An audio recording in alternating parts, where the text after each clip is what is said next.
Ginette Duchère? Oui, monsieur Jean-Bernard? C'est moi. Elle a un nom, on l'appelle la primatiale. Je l'ai déjà vu, moi, avec ma maman. Primatiale, ça veut dire la première. C'est la première église de France. Professeur de physique-chimie à la retraite, c'est à la pastorale du tourisme de Lyon que Jean Bernard, 68 ans, a choisi de consacrer la plupart de son temps, et plus particulièrement à la cathédrale Saint-Jean. Depuis 6 ans, ce bénévole s'y rend 2 à 3 fois par semaine pour y offrir ce qu'il appelle des visites commentées. D'allure discrète et réservée, c'est avec passion et simplicité qu'il raconte à ses auditeurs l'histoire de la cathédrale. Ça s'appelle un baptistère. On met de l'eau dedans et on baptise les gens. Et ça veut dire le mot baptême? Oui. Ça veut dire plonger dans l'eau. C'est simple, hein?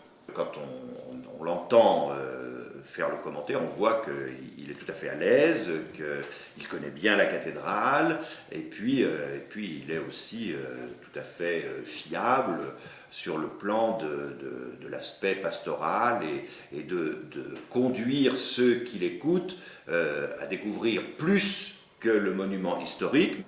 Car c'est par conviction, comme par amour de l'art et de la culture, que Jean Bernard s'attelle à cette activité, pourtant bien loin des sciences qu'il a enseignées pendant plusieurs dizaines d'années.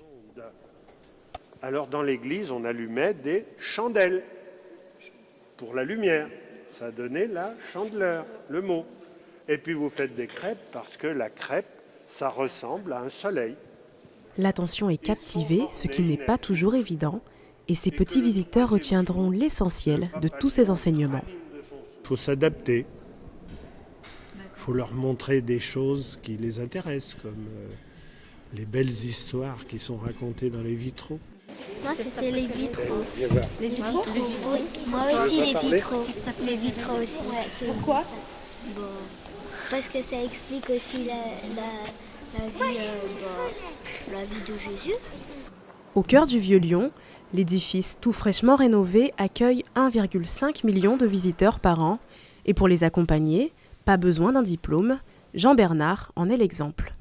J'ai aucune légitimité en tant qu'historien, archéologue ou quoi que ce soit, ou architecte, mais j'ai mes 41 ans de pédagogie qui me servent pour présenter les choses.